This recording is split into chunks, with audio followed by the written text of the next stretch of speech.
Welcome to the Power Suite Podcast. This is Chris Van Dyne. Thank you for coming back to listen to us another week of this podcast.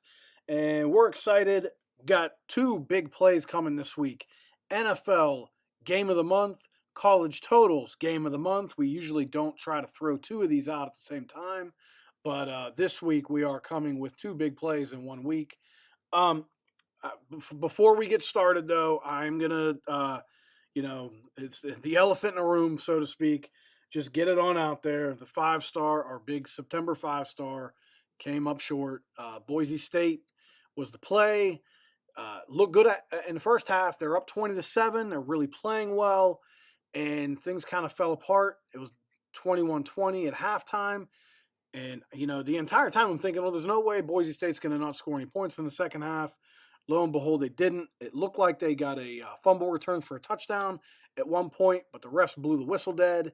And not making any excuses, they shouldn't have. It ended up, the ball did end up going to Boise, but because they blew the play dead, played it, the touchdown didn't count, and they just gave the ball to Boise where they grabbed it.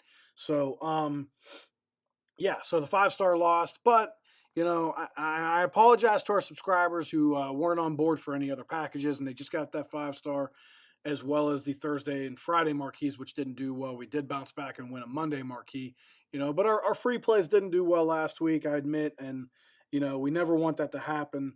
But we are going to have a bounce back week, I think, this week. And overall, we had a good week last week. We just didn't pick the right game for those free plays, and we didn't pick the right game for that 5-star.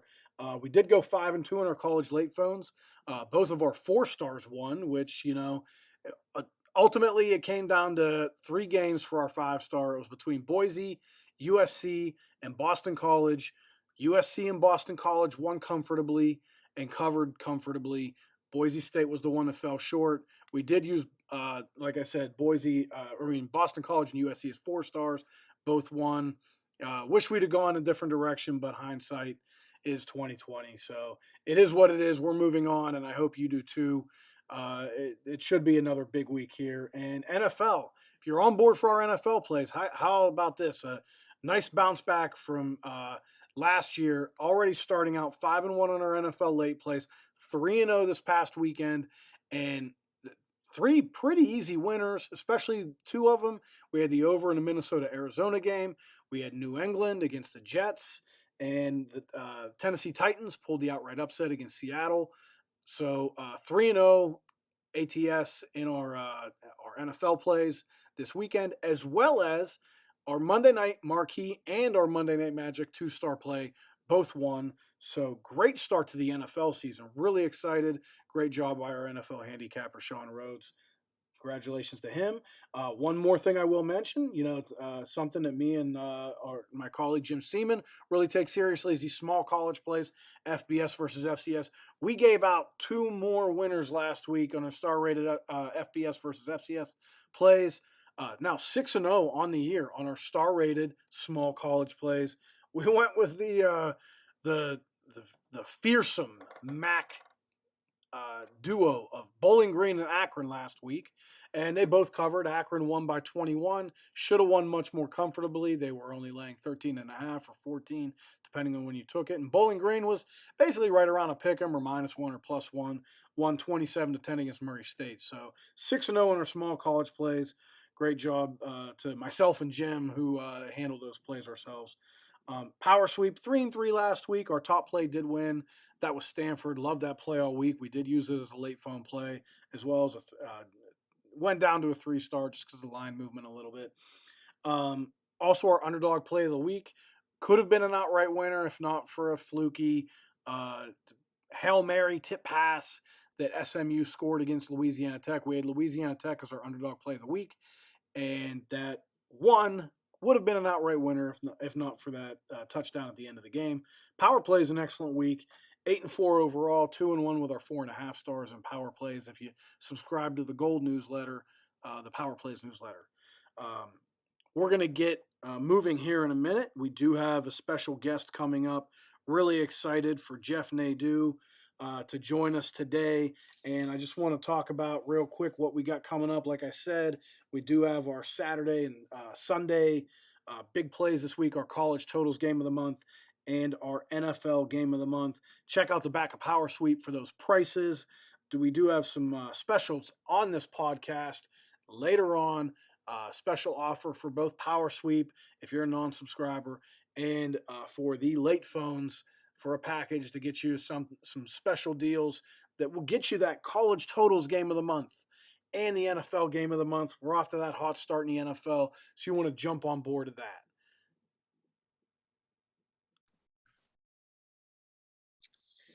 All right, now we're going to turn to our guest handicapper this week. We've got a special one. Jeff Nadu. Happy to have you here, Jeff. Got referred by my good buddy Stu, Al Studer, not Al Unger, as I said a couple weeks ago on the podcast. I don't know where the heck I got that from, but yeah, my buddy Stu referred you. He said, and I've known of you for a while, so I was really excited to get you on. Thanks for doing this. Thank you, Chris. I appreciate the kind words, and I'm happy to join you. College football has been really fun to start the season. I'm having a pretty good year, and there's always as the world turns in college football. So I know you have your expertise. I have mine. You gave me some tough games, but I'm excited about it. Yeah, and I told you that there are some games that I'm having trouble with myself, and we've got some close lines here at Northcoast, and games that could go either way when you're looking at it. But we'll get started here. And we're going to start with West Virginia at Oklahoma. Oklahoma currently laying 16.5. Total is at 56. West Virginia off their big win against used to be rival Virginia Tech, a renewed rivalry. Lost at Maryland week 1. But Oklahoma hasn't been real impressive in their wins, 5 and 7 point win. And, they crushed an FCS team. But what do you make of Oklahoma right now? And do you think that they can get some separation in the game? Well, Lincoln Riley, Chris, says that he's not worried about Spencer Rattler, but I got to tell you, I'll ask you just yes or no. Do you want to lay 2+ touchdowns with Oklahoma at this point? They seem a bit broken to me. I don't care at all that they beat Western Carolina 76-0. I think you, me, and none of your listeners could beat Western Carolina. But, when we look at Oklahoma, I think they have some problems. They really struggled with, I think, a bad football team in Nebraska. They should take care of business against Tulane. They think a dangerous opponent. West Virginia is well coached under Neil Brown. They're a lot better defensively than I think we remember them being over the years when they had Dana Holgorsen. I think quarterback-wise, I think they have a pretty solid quarterback. Jared Doge came over from the MAC, and I think he's done some really good things. I like the run game. They always have great receivers.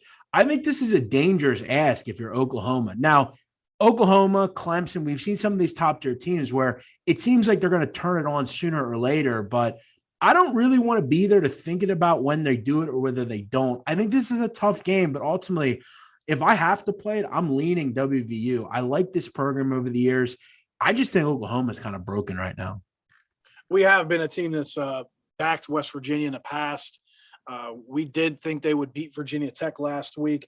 One concern I do have with Maryland is they got a little bit exposed in that week 1 loss against Maryland. Gave up a lot of passing yards in that game. They've got a strong run D. But Oklahoma just doesn't seem real explosive to me right now. Not the way I remembered that offense last year. And, this might be the week they get going. But, yeah, I definitely think that it's a dangerous proposition to lay the points, which I'm also willing, Chris, to say, like, a lot of the time if something happens in week 1, like, it happens. But I'm sometimes willing to be a little bit less mean about it just because it is week 1, it's a new thing. You haven't played in a while. But I think ultimately since then, I've been pretty WVU. This is a big game that I think they have a pretty good shot in after what we've seen from Oklahoma recently. Yeah, I actually agree with you about week 1 games. I tend to, the farther out in the season you get, I say they're, they really don't matter anymore because a lot of times by later in the season. Yeah, no, that's 100% different team. You're a completely different team by midseason. And, Oklahoma's 430 yards against Tulane and 408 yards against Nebraska really isn't cutting it when you look at how they performed last year and when they did get separation against teams. And It does seem like they always find a way to have that big slip up in Big 12 play. And, Yep. that they don't seem like the same Oklahoma team. But like we said, this could be the week. But yeah, so I can see where you're coming from with that. Arlene and Power Sweep is with Oklahoma, but it is a game that concerns me. I don't think the listeners have to worry. I don't think it's going to be one of our late phone plays. Do you think that if Oklahoma's offense gets going, that 56 number, I I don't think it's too high, but with the total, the offense hasn't really moved much. West Virginia's defense pretty strong, and Oklahoma's defense has played pretty well. Played pretty well last week. They had some trouble with that option game in the first week, but I don't think that this is the same kind of offense they'll see. Do you think there's any value with the 56 on the total? Yeah, I mean, the problem with the total is it's one of them that's really fallen. I mean, I'm not one to bet bad numbers. I mean, you could have gotten a much better number. You could have went above key numbers in this game. There were 59s out there, there were 58s. It's all the way down to 56 and a half. West Virginia's obviously changed its stripes and how they play offense. They're not as, I think, electrifying as they once were with, Kevin White and Geno Smith and guys like that. But, I think Oklahoma obviously also is, as I said, broken a little bit. And I don't know if they can really move the way either, but I'm not one to bet the worst number. So it's kind of one that I just avoided. Gun to my head playing this game, I would lean on WVU. Got it. All right. Let's move on to an SEC battle, and one that's a bit of a revenge game. LSU at Mississippi State. The Tigers laying actually 2.5 now. Total is again similar number. It's 56 across the board. LSU sitting 2-1, beat Central Michigan last week, 49-21. Not much to make of that, but they are missing some players. Had another defensive end come up injured this week. Mississippi State 2-1, lost at Memphis last week, but they did have a 468 to 246 yard edge, 26-12 first down edge. It had the fumble return TD early in the game, and then that weird they didn't call the ball down. They trying to down the punt, and they didn't down it, and guy for Memphis picked it up and ran it 94 yards for a touchdown. Really made a difference in that game, which Mississippi State lost by 2 points. Tigers haven't really looked right this year. They did play well last week, but it was against a lesser opponent. Do you think LSU gets their revenge, or do you think Mississippi State bounces back after a tough loss? Mississippi State, and maybe you agree here. I think they're the most Jekyll and Hyde team week to week, really, in major college football. I never know what to expect with this group. I mean, with Mike Leach, I think really since Texas Tech, he's been pretty inconsistent, frankly. I mean, he wins and looks great in certain games, like they did against, NC State, where they, got a lot of stops and they were good enough offensively. And then they had the games like the other night or against La Tech where, they just look like a totally different team. They're just an odd group. I don't really know how to slice it with them. We obviously know what Leach is going to do. He's going to throw. He's going to be very high. Again, as you alluded to, LSU, a pretty good secondary, have one of the best corners in the country, one of the best overall defensive players in the country. And this is an LSU team that obviously has bounced back in a big way recently. Now, the competition hasn't been good, but we throw away kind of what happened in week one because that was a tough opponent. UCLA, I think, coming into the season was undervalued.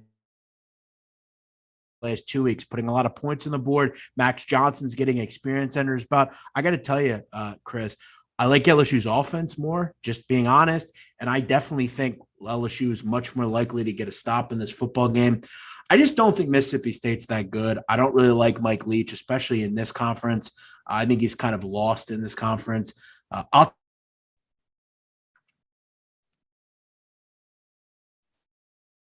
State team I'm going to get. I actually agree with you wholeheartedly, Jeff. I'm not a big Mike Leach fan in the SEC, and in the Big 12 it kind of worked because no one played defense right then.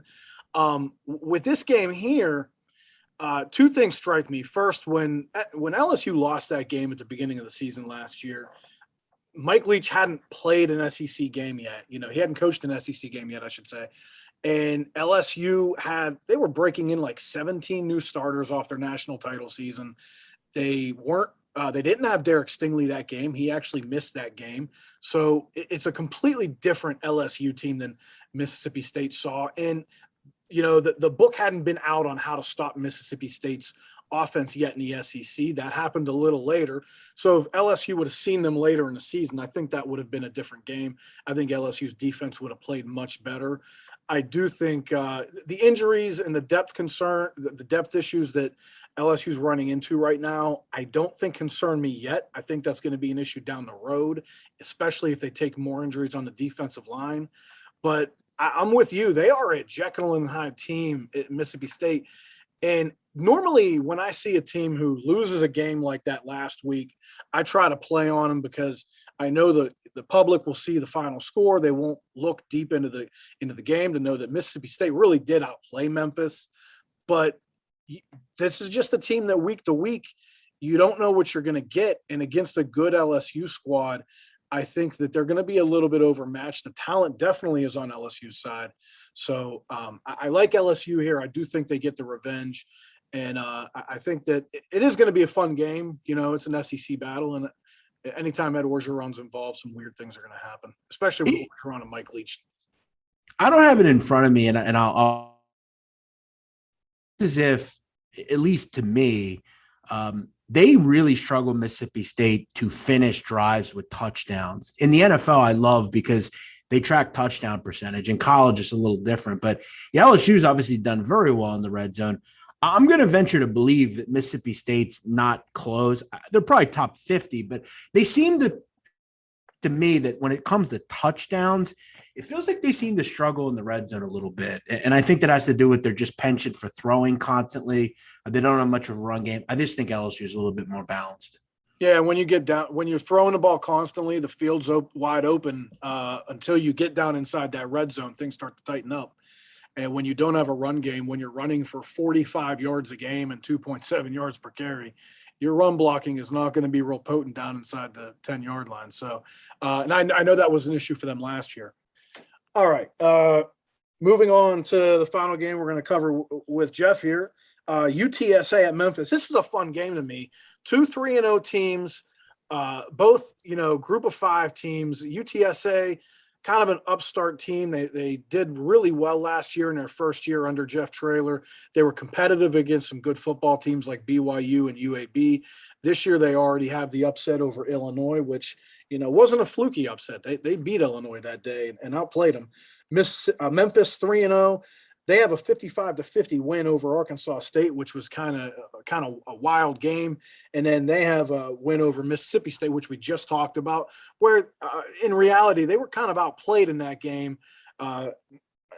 So 2 teams that are 3-0 and on the cusp of possibly being ranked perhaps.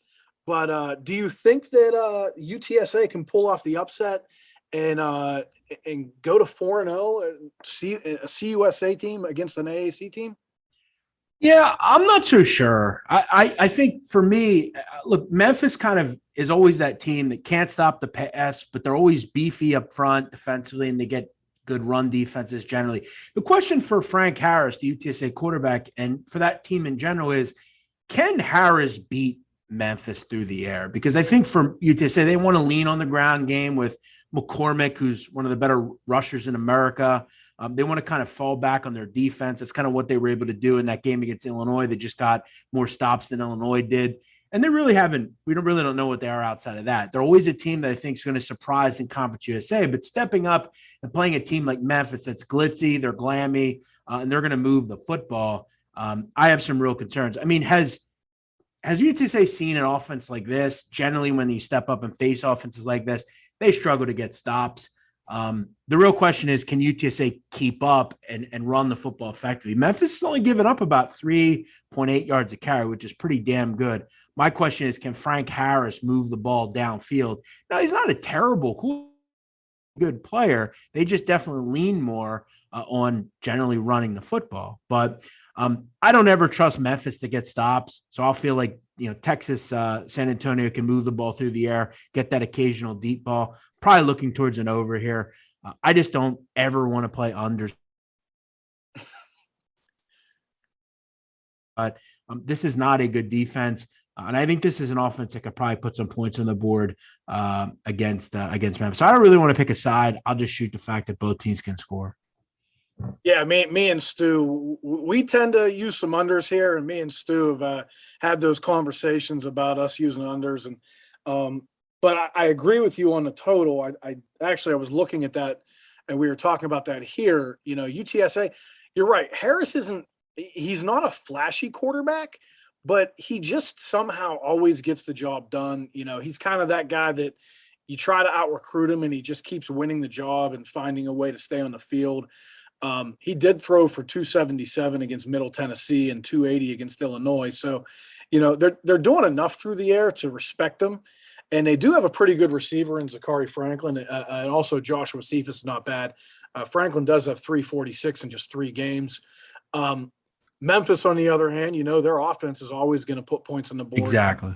And, you know, they already have 680 yards against Arkansas State and 55 points, you know, and last week you kind of got to throw that offensive output out because two things. One, they were short on possessions because of the punt return touchdown and the fumble return touchdown. And then also Mississippi State's defense is on another level than what they're seeing this week. So the total definitely, I agree with you. I think it's a juicy total. Keep in mind as well, Chris, that Memphis isn't going to flash you and they're not going to go fast. But as you said, they give they put points on anyone. Texas they're the third fastest plays per game team in America. They're running about 87 plays a game through 4 games. Only North Texas and Arkansas State have a faster plays per game to them. So Texas San Antonio is going to go quick. They want to run a lot of plays. I think what that will do is obviously tire out the Memphis defense a little bit earlier. I see points in this game. Well, considering Memphis giving up 482 yards per game and 400 passing yards. Right. You know, that could be something. Arkansas State threw for 582, and I don't think Arkansas State's like a legitimate gunslinger team this year. So definitely going to look at that game as well at the end of the week for the total for our late phones. Jeff, do you have anything else you want to talk about? What do you got going on right now? Yeah, so I'm really just doing kind of my normal things, Chris. I got a Patreon. I'm doing shows 7 days a week. I'm going over all football content. That'll be where my college basketball stuff is as well. Patreon.com/BMOC. And then I got my other podcast that I'm doing kind of on the side. It's about the mafia. It's about mafia history. If you enjoy culture, mob history, you want to learn about mobsters, that's the show for you. It's called The Sit Down, an organized crime podcast. I'm really kind of delving into things that I wanted to try over the last couple of years. I just haven't had the time, but it's taken off. We're doing well with it and we're happy with it. So I'm kind of well-rounded, but I've had a good start to the year in college football and hopefully I can continue that. Yeah. And I know you're a big college basketball guy too, right? Yeah.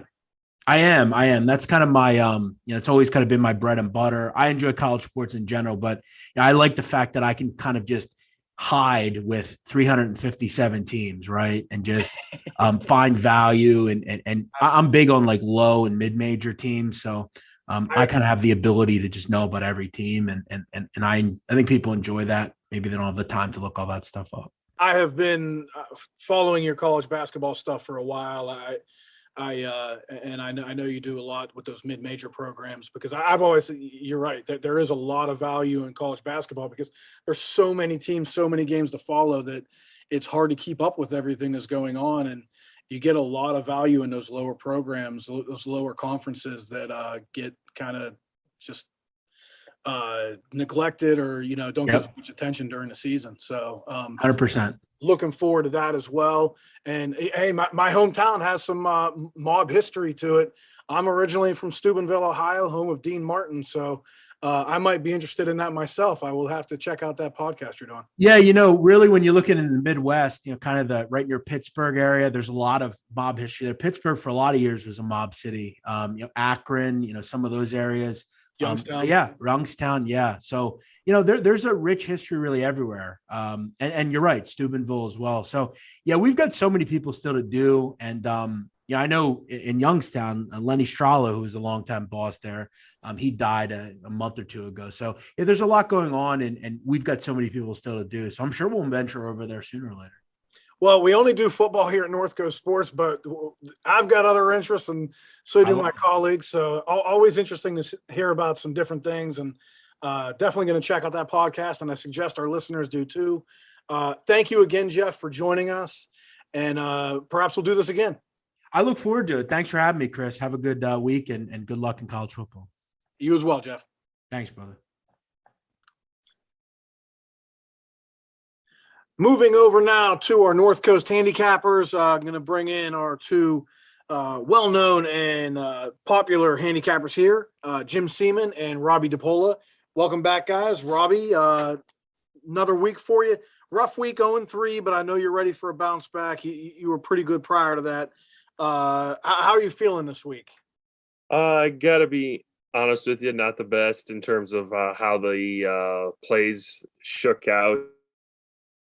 I gave out one of the plays I gave out ended up being the 5-star, and that didn't go as planned. So I felt pretty responsible for that because I was the one who pushed hard for that. But yeah, like you said, it's a long season. Not going to let 1 week deter me at all. So ahead to this week and hopefully can give you guys some winners here.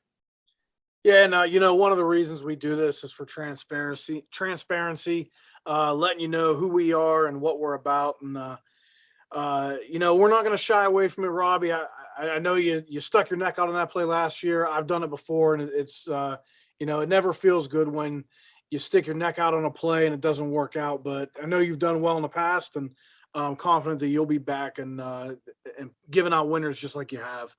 That's the plan. Jim, coming in 1-2 for the third straight week. Mr. 1-2 is what I might end up calling you if you don't get that record changed. Hopefully for the better, not for the worse. How are you feeling this week? You think you'll have a bounce back? I'm hoping to. It was kind of a tough one with that Coastal Carolina over last week. They had 28 points with 13:56 left in the second quarter and came up less than a touchdown short. So hopefully turn it around here. I thought you had that one. I thought at halftime it looked pretty good. And I also want to mention thank you to Jim. He did get me a Bishop Sycamore t-shirt for my birthday. So I was very appreciative. I'm going to have to wear that to work on the weekend. I keep my word. Hopefully our picks do better than Bishop Sycamore. Yeah. So let's get started, and we're going to kick it off with Robbie. I know that this was a game that I actually was I was involved in one of these teams in a total last week with SMU and Louisiana Tech over that one. What do you got for us in the SMU TCU game? Yeah, so this is one that kind of stuck out to me. Last year would have been the 100th meeting overall in this series. So now this year it's the 100th meeting, Battle of the Iron Skillet, for those who are out there keeping track. And so these teams obviously have a long history of facing each other. In their most recent match, despite being an 8-point underdog, SMU actually went on to win this game 41-38 in a road upset. And that's what they'll be looking to do here. TCU is off a bye. SMU is 3-0, but they are off a bit of a dramatic win as they needed a last-second Hail Mary play to beat Louisiana Tech last week, but they are 3-0. Despite bringing in a new quarterback, SMU, their offense hasn't skipped a beat. The Oklahoma transfer, Tanner, over 1,000 yards in 3 games. He has 16 touchdown passes in 3 games. And overall, the SMU offense is putting up 535 yards per game and 43 points per game. They also have 4 different receivers that have over 10 catches and 170 yards.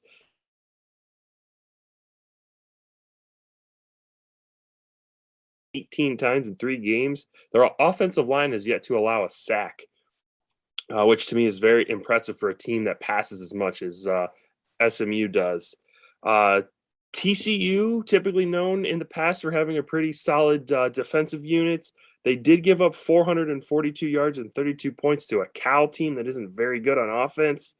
So that was kind of concerning. And to me, when I looked at it for them, and they did allow 309 pass yards in that game to Cal as well. TCU, though, did put up almost 500 yards against Cal, and they have a good overall rushing attack, 221 yards per game. SMU's defense overall has struggled, but that's mainly against the pass. They've allowed 368 pass yards per game, but they are holding teams to just 124 yards a game on the ground. And SMU is 8-2 the last 3 years against the spread in non-conference matchups, and TCU's on a 6-17-2 slide as a home favorite, and SMU is a 9-point dog in this game. To me, it seems like SMU is going to have the offense to stay in this game. TCU's defense might not be what it was. They still are talented, but may not be as good as we might have anticipated. And I mean, I got to go with SMU here. It's almost a 10-point underdog. I think they can keep this game well within 7 points, maybe even pull the outright upset. So my first pick of the week is SMU +9. And it just feels like a game that'll end up in the single digits. You know, SMU's got a potent offense, like you said, and it just feels like a game that won't be a blowout in a rivalry like that. Exactly. I don't think it'll be a blowout either way. Right. All right, Jim, we're going to move over to you. I know that you got something good for us off the bat, and I know normally we like to go with option teams. I think we might be going against one here, right? Yeah, and this is kind of that. I don't want to say that, but I'm looking at Houston -20. A couple of things is last year we actually won a star rated play on Houston -14.5 over Navy, and they led that game 37-13 late fourth quarter. Even gave up a touchdown with 107 left, but still covered that. The visitor is at 3-0. Or hold on. Navy is 0-2 this year, straight up in ATS. They failed to cover, and that's failed to cover, not just lost, by 39 to Marshall and 13 to Air Force. Don't remind me about that Marshall game, Jim. Yeah, I know. They're being outgained 345 to 233, and this is a kind of a shocker because you figure option team, they're at least going to get some first downs. Out first down 72 to 10 in those two games. They're only gaining 3.4 yards per carry, which is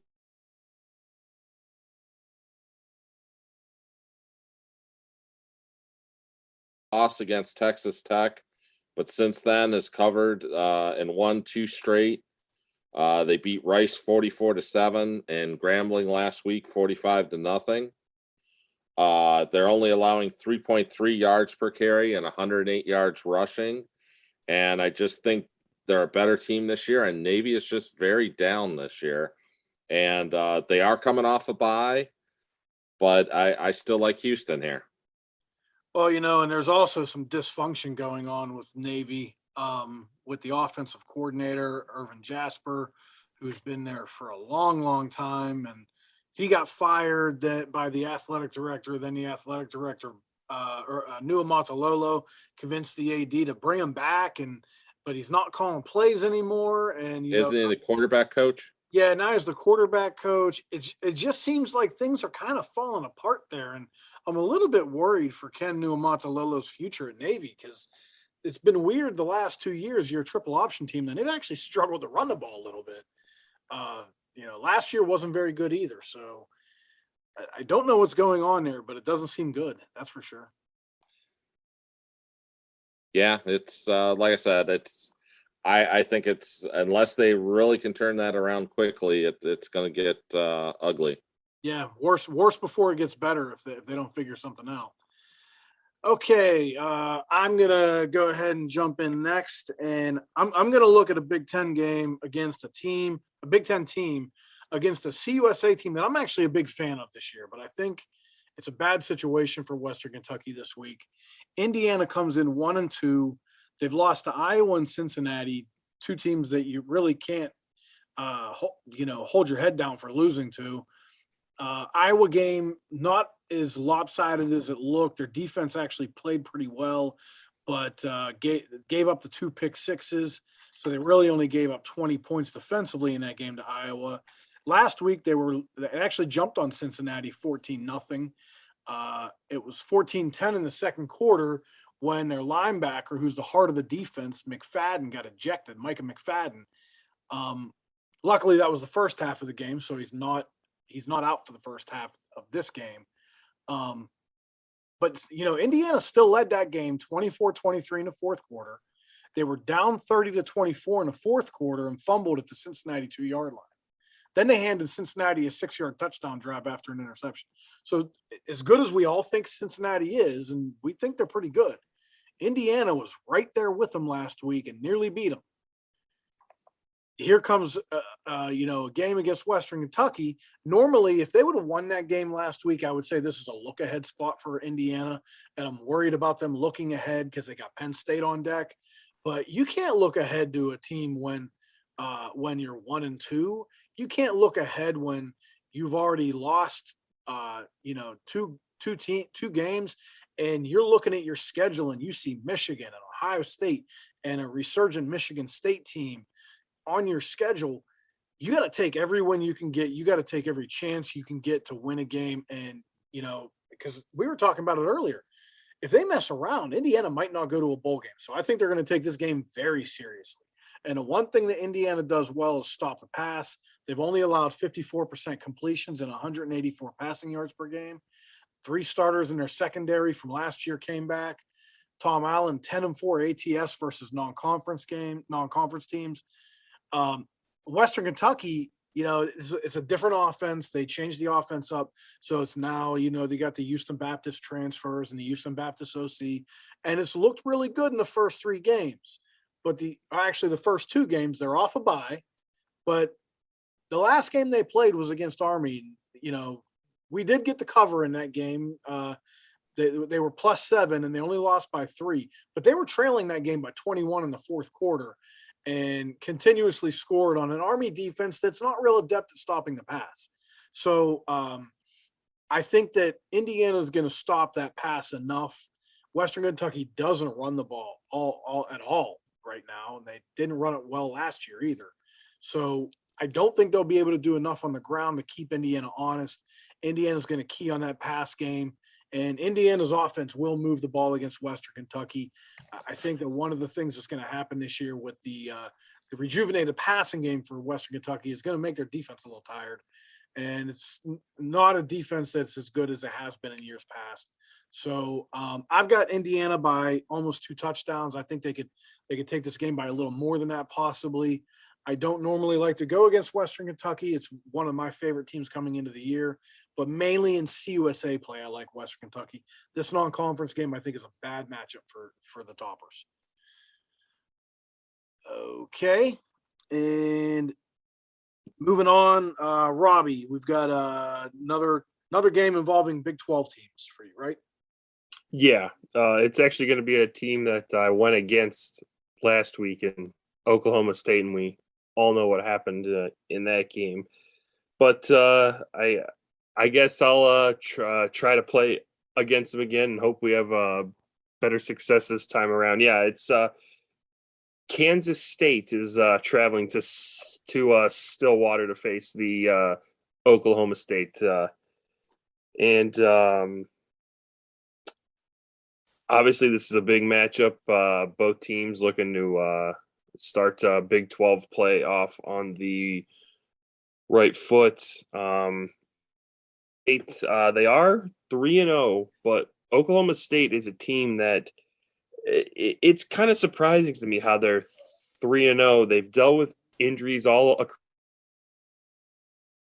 Spencer Sanders last week only completed 6 passes in a game that they won. Not too often in 2021, you hear a quarterback that completes just 6 passes on 13 attempts that doesn't run the option, wins a game in 2021. So that's kind of shocking. Kansas State is without their leader, their quarterback, Skylar Thompson. He's been hurt. They have a freshman who did play last year, and Will Howard, including he played in this game last year.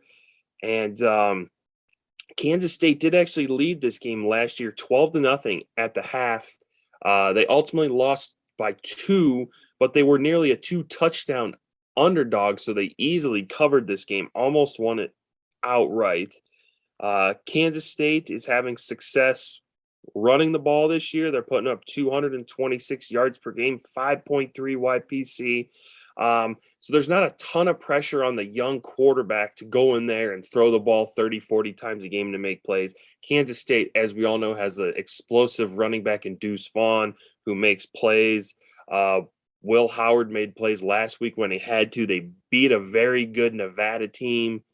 And like I mentioned, Oklahoma State's just putting up 337 yards per game and 20 points per game on offense this year. They're 98th in scoring.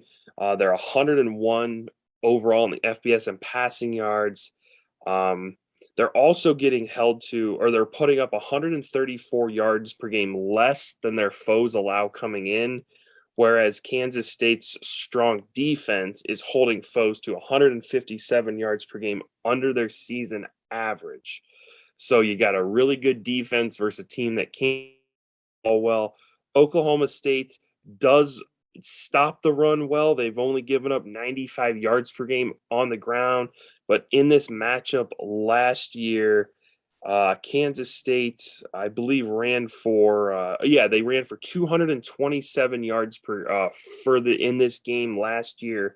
So they can put up yards against this Oklahoma State team. And it just seems like a game kind of like the matchup last year. It's going to be lower scoring, I think. It's going to come down to a last possession, maybe even. And I like this Kansas State team. They're playing well. Their defense, like I mentioned, is strong. They're only giving up 280 yards per game and 16 points per game. They've collected 13 sacks in 3 games. And overall in this series, Kansas State is on a 13-4 run against the spread. And their head coach, since Chris Kleiman took over as coach, they are 11-5 as an underdog, while Oklahoma State comes into this game just 2-7 on a 2-7 ATS run overall in their last 9 regular season games. So you add it all up, and I will take Kansas State +6. There's a chance they could win this game outright, but I think it comes down to a last possession.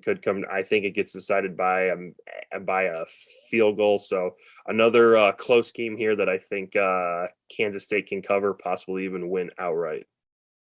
Yeah, I've been impressed with Kansas State, and I definitely think, that could be a play that we're going to look at the end of the week. They're playing good ball right now, and kind of that underrated team that, that win against Stanford looks pretty good right now after Yes. went and beat USC. So moving on, Jim, I know you like those Going out underdogs. Going out on a limb. You like those underdogs, man. You got one for us here, huh? I got a big underdog for you, and not one that necessarily I would have taken at the beginning of the season, but I'm looking at UMass +36. Once again, Coastal Carolina, great offense. They've really been doing well, but kind of like the reason I like the over last week is they have been giving up some yardage. For the season, they're averaging 43 points per game, but they're giving up 20. They're averaging 508 yards per game, but they're giving up 351. Now, UMass on the other end, they're only getting 354 yards, but that's still putting up 354 yards, up 525. So these teams are almost at their average. And if you kind of look at that, it's still 36 points. Coastal Carolina is off a close game, which, as I said, was 14-14 with 13:45 left in the second quarter, and somehow didn't go over. But I'm not bitter. UMass, their last 2 weeks, they've put up 28 points versus Boston College, which has, to me, a much better defense than Coastal Carolina. And in that game, they only lost by 17, and that included the last score by Boston College was a kick return touchdown after UMass had to a good Eastern Michigan team. It's 42-28. So they've put up 28 points the last 2 weeks. Now, in the series, they are 0-3 versus Coastal Carolina, 0-3 ATS that they played. Coastal was actually the dog. And this is, I think it's an improving UMass team. I'm not calling for the upset in any way, shape, or form. If that happens, I don't know. I don't know what I would believe anime. I'll But buy you the Bishop Sycamore T-shirt. there you go. Or a UMass T-shirt in this case. I like I said, that's not going to happen. But I only buy mediums. yeah, but the whole thing is last week UMass had 6 drives of 50 yards or more, and we're on the field for 73 plays. They're taking their time. They're trying to keep it in, and that's going to keep Coastal. Coastal has a tendency. Your offense scores quick. That kind of puts your defense out there. Gets them even, more tired. And that just, I think UMass can keep it inside that 36.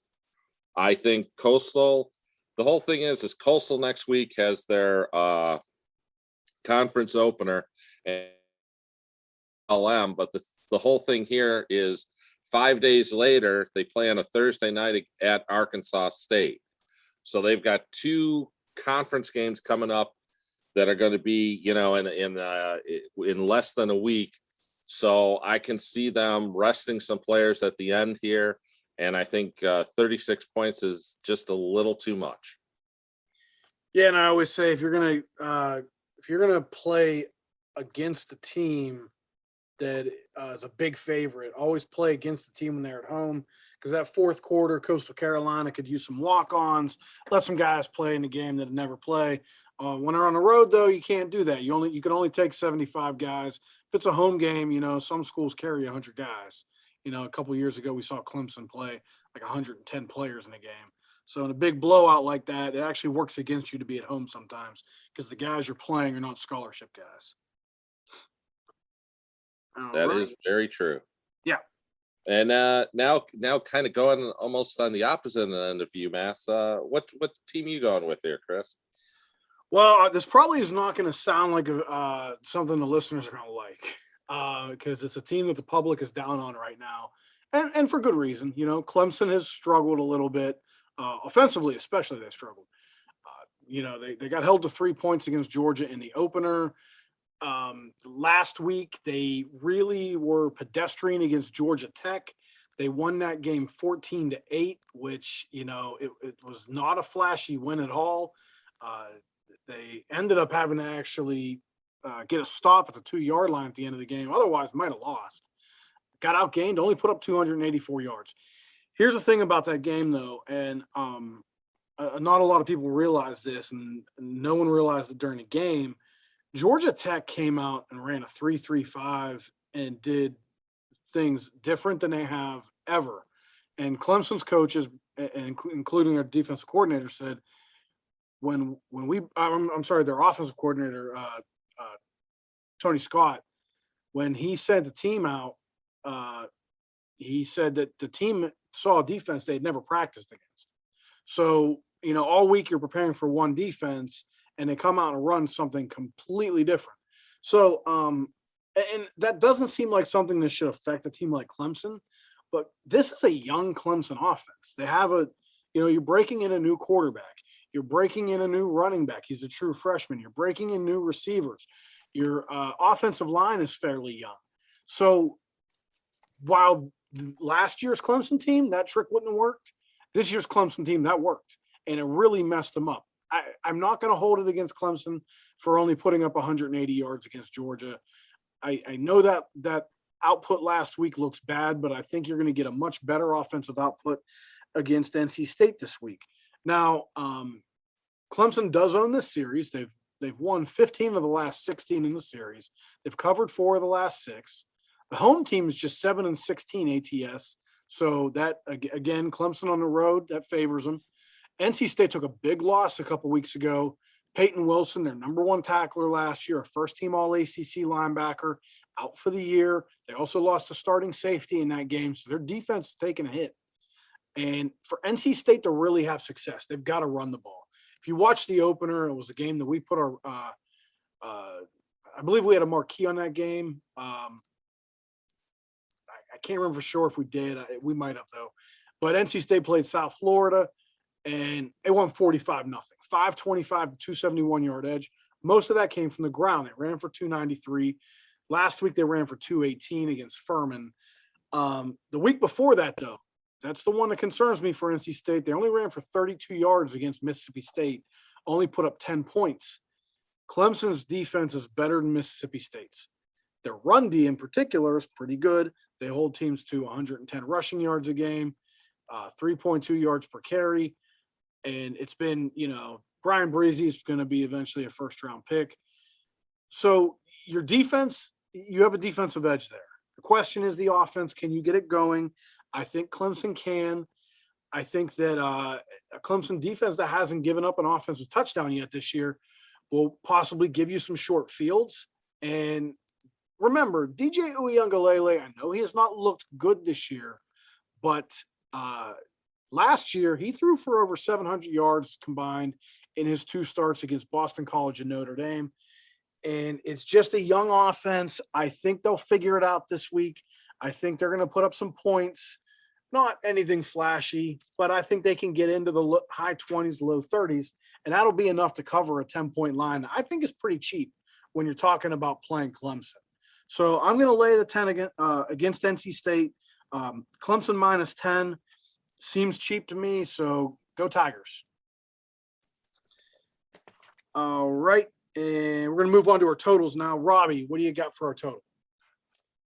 Yeah, so I'm kind of venturing out of my comfort zone here. Typically, as you guys have probably known, I typically stick to Sunbelt, Mountain West, Big 12 games, just because that's the ones that I follow here for work. But I'm going to go out on a limb here a little bit. It's a play that I like. Notre Dame and Wisconsin under 47. Wisconsin, as many of you know, a team that, I mean, at least in my lifetime, if not longer, and for those listening, I'm 26 years old, so I haven't lived as long as the other people on this podcast, not to call you guys old, which I'm not, but as long as I've lived, I've known Wisconsin to be a team that plays good defense, runs the ball, isn't really flashy. They play hard, they play defense, they win that way. And that's what we've kind of seen early on this season. In the 16-10 loss against Penn State, that's again a game where they ran the ball 58 times in that game. And it just seems to me like they're gonna, again, to win, they're gonna have to run the ball. They're only putting up 176 pass yards per game. Their quarterback Graham Mertz has yet to throw a TD pass this year. He's just 36. He's good. He's played well at times, but again, they do rely on their rush attack that's put up 263 yards per game this year. Notre Dame's quarterback might have a little bit of revenge factor because he did play at Wisconsin not too long ago. Jack Cone. He's coming in to this game. The Irish pass attack has been pretty good. They're putting up 302 passing yards per game, and they're only running for 106 yards per game, and they face a Wisconsin defense that is allowing just 162 pass yards per game and allowing just 53% completions. And in 2 games, Wisconsin's giving up just on average 33 rush yards per game. So again, there's your strong defense. Wisconsin's running the ball a lot. Notre Dame's offensive line has struggled some. They've given up 14 sacks in 3 games. So if Wisconsin can get a pass rush on them, they can limit that Notre Dame pass attack, because their offensive line has struggled this year at times. Not to mention Notre Dame in their last 7 neutral site games, this Soldier Field in Chicago. In their last 7 neutral site games, Notre Dame has gone under the total in 6 of those 7. This year so far, Wisconsin has gone under in both of their games, and they've gone under this total in both of their games. Of course, the games in Chicago, there's going to be, as of Wednesday evening when we are taping this, it's going to be 10 to 14 mile an hour winds. So again, they're going to run the ball. I see this game ending about a 21-17. So yeah, I like the under Wisconsin and Notre Dame. Gotta like an under anytime you see a team that hasn't thrown for a touchdown pass yet this year. Wisconsin has 0 touchdown passes so far. Nice little edge if you can't throw a ball in the end zone. Exactly. All right, moving over to Jim. We got another under, I believe, is where you're going. Life is you don't usually get the unders from me, but I really it's actually another Big Ten defense here, and I'm looking at Iowa and Colorado State under the 44.5. Colorado State's going to be without their top wide receiver for the game. Dante Wright's most likely out.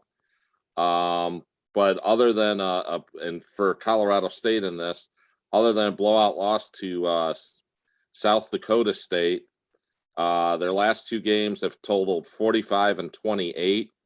I know the 45 is a little over there, but that was with Vandy and but Iowa this year has allowed just 6 points, 17 points, and 7 points, and that's 6 points to Indiana, 17 points to number 9 Iowa State, and 7 points to one of my favorite offenses, actually, Kent State from the MAC, which is fairly impressive. They're holding opponents to 279 yards per game, just 2.5 per 4.5 percent completion on the year. On the other side, they are only putting up 298 yards per game, so they're not going to blow you out. I actually don't see. I could see Iowa with the shutout here. Iowa put up 34 points this year versus Indiana, but 2 of those were defensive touchdowns. So other than that, they only went over 44 points once during the regular season last year and once during the regular season in 19.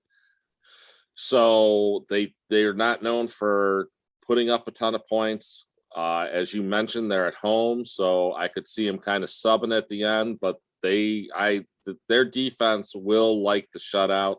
And I don't think that they'll, if they have a shutout going, they're going to keep going for it. And I just think this is going to be an easy under at 44.5. Yeah, and Colorado State's defense is strong enough that, they should limit Iowa. And it seems like a low-scoring game. So I definitely get behind that, Jim.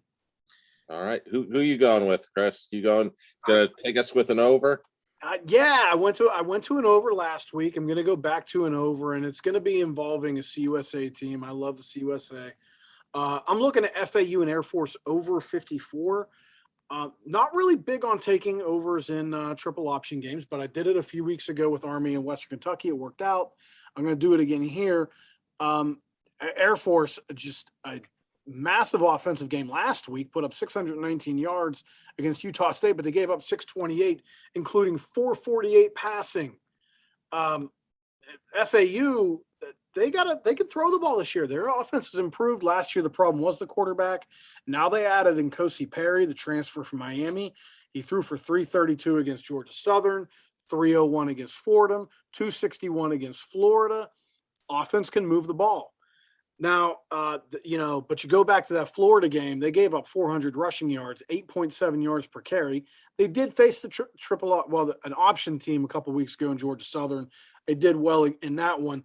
But Georgia Southern didn't have a quarterback. So, advantage to FAU that game. So I'm looking at this game, and I see an FAU team that can throw the ball. I see an Air Force team that struggles to stop the throw. I see an Air Force team that's going to run the ball. They're a triple option team that runs well on mostly anybody. And FAU looks like they've got some issues stopping the run. And 54 doesn't seem real high to me. I was impressed. I'll tell you what, I was impressed with Nkosi Perry going back to the bowl game last year at Miami when De'Aaron King got hurt. And he came in when the team was down and almost led the comeback. I think that he is a big upgrade for FAU at quarterback. So I think there could be a lot of points scored in this game. Over 54 FAU versus Air Force. We do have our totals game of the month this week. So one of those three games that we mentioned for the totals could be in the mix. We'll look at that and just make sure you get on board for one of those late phone packages and get this totals game of the month on Saturday. Also the NFL game of the month on Sunday. So closing this up with you guys. NFL went 3-0 last week, right? Yes, it did. Yeah, NFL's hot, 5-1. And they won both plays on Monday. Yeah, and we can take no credit for that. That's our NFL handicapper, Sean Rhodes, doing a good job this year, bouncing back from last year, which we needed. So good to hear from Sean that he's really having a good, strong start to the season. So Robbie, what do you got going on other than Northcoast? What's Robbie do when he's not watching football? It's a great question. Between the time I spend it in the car, coming to and from here, watching football, I don't know, try to work out, try to enjoy. I am a fan of